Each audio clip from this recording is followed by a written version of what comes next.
Alors maintenant que tous les noms ont été bien renommés, il n'y a plus de parenthèses dans les noms de pièces, donc les noms de body.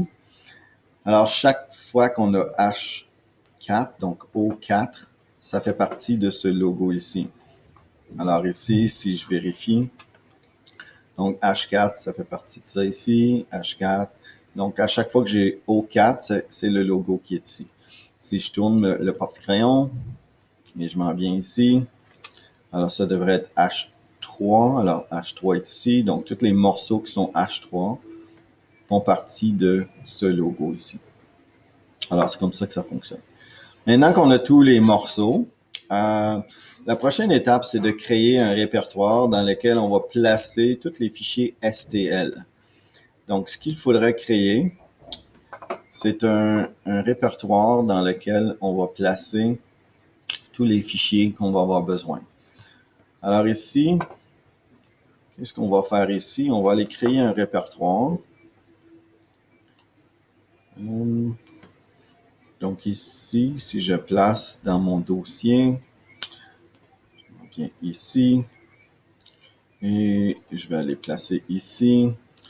Donc, je m'en viens dans ce répertoire ici. J'ai une section pour Fusion 360. Et dans ça ici, je vais créer un répertoire dans lequel je vais placer tous les fichiers STL.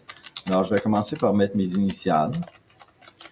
Puis, je vais l'appeler porte-crayon 1. Donc, mes initiales, porte-crayon 1. Ce fichier ici, présentement, il n'y a rien à l'intérieur. Qu'est-ce que je vais faire? Je vais enregistrer chacun des fichiers STL dans ça ici. Alors, présentement, on ne voit pas de fichier. Alors, je peux l'ouvrir, puis on va voir intégrer les fichiers ici dans quelques secondes. Si on veut seulement une pièce, qu'est-ce qu'on fait avec? C'est qu'on clique à droite sur la souris, on fait Save as STL. Et là, ça transformerait qu'est-ce qu'on a besoin en Preview Mesh, High, Binary. Puis là, on ferait OK et on pourrait enregistrer ce morceau-là seulement. Maintenant, on a beaucoup de morceaux dans les pièces. Alors, qu'est-ce qu'on va le faire? On va faire ça d'un coup seulement, au lieu de faire manuellement chacun des pièces. Donc, j'ai fait Cancel, j'ai annulé ce que je venais de faire. Donc, au lieu de le faire de cette façon ici, premièrement, on allume toutes les bodies. On fait certain que toutes les bodies soient allumées. Donc, ici, toutes les pièces sont allumées. Et puis, qu'est-ce que je veux faire? C'est d'enregistrer chacun des STL de tout ça ici. Alors, je m'en viens en haut. Je remonte dans la partie du haut. Alors, je m'en viens ici. Et puis, où c'est écrit le nom du fichier, peut-être que je devrais enregistrer. Donc, je suis mieux d'enregistrer avant d'enregistrer. Donc, j'enregistre mon projet.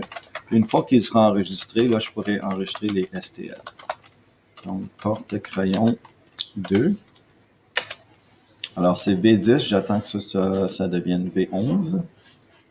Alors, c'est bien ça, V10 et V11. Maintenant, c'est enregistré. Alors, je m'en viens ici, juste à cet endroit ici, où ça dit le nom du fichier. Je clique à droite. Je fais Save as STL. Donc, de cette façon-là, ça va faire tous les morceaux et non pas seulement le morceau que j'ai sélectionné tout à l'heure. Donc, je clique à droite. Ça prend un peu de temps parce que ça prend chacun des morceaux. Ici, qu'est-ce qu'il faut faire? Il ne faut pas avoir one file. Il faut avoir un morceau, un fichier par pièce. Donc, one file per body. Donc, il faut sélectionner one file per body. De cette façon-là, on a un fichier par morceau. Ensuite, Preview Mesh, on peut voir qu'est-ce que ça donne. On va High. Le number of triangles, les triangles, ça dépend toujours de quel morceau est sélectionné. Donc, ça ne change rien les numéros ici. Donc, qu'est-ce qui est important? C'est Refinement High. One file per body, binary, et là, on clique sur OK. Là, ça nous demande l'emplacement qu'on veut placer ceci. Alors, tantôt, on a créé un répertoire dans lequel on a préparé l'emplacement où on veut placer. Donc, dans le fichier Fusion 360, donc dans le dossier que j'ai appelé JLR porte-crayon 1, c'est là que je vais intégrer chacun des morceaux. Puis ici, on voit STL. Je vais simplement enlever le V11 de cette façon-là. On va avoir le nom du porte-crayon. C'est porte-crayon 2. Le point STL, il faut toujours le rester là. Donc là, je fais enregistrer. Et qu'est-ce que ça fait? C'est en train d'enregistrer chacun des morceaux en utilisant des noms spécifiques, les noms que j'ai nommés. Et ce sont les morceaux qui sont ici qu'on va travailler avec tout à l'heure. Donc, c'est en train d'enregistrer chacun des morceaux. Alors, le nom, il est écrit au milieu ici, étoile 2, étoile 3, entaille, externe 1, externe 2. Donc, j'attends que ça termine le processus.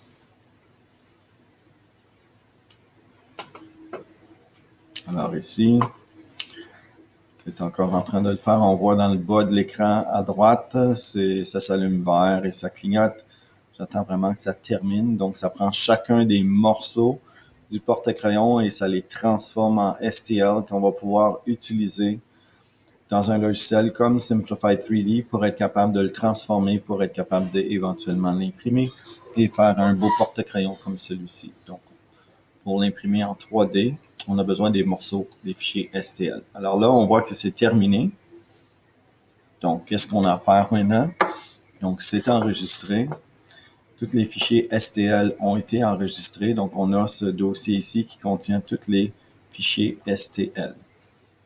Donc, si je reviens en arrière, qu'est-ce que je fais ici? Donc, dans ce fichier ici, dans ce dossier ici, j'ai tous les fichiers. Donc, j'ai vraiment 169 éléments. Alors, qu'est-ce que je veux faire avec ce dossier ici? Je veux le compresser. Alors, je clique à droite sur la souris. Je vais envoyer vers dossier compressé. Et qu'est-ce que ça fait? Ça prend tous les fichiers et ça les compresse dans un fichier qui est un fichier zip. Donc, le fichier zip qui est ici peut être envoyé à travers OneDrive pour qu'on puisse l'apporter à l'autre ordinateur qui contient le logiciel Simplify 3D. Donc, ça, c'est le fichier zip. C'est la façon qu'on crée le fichier zip. Alors, voici. On peut arrêter l'enregistrement ici. Donc, on a créé les fichiers STL dans un dossier.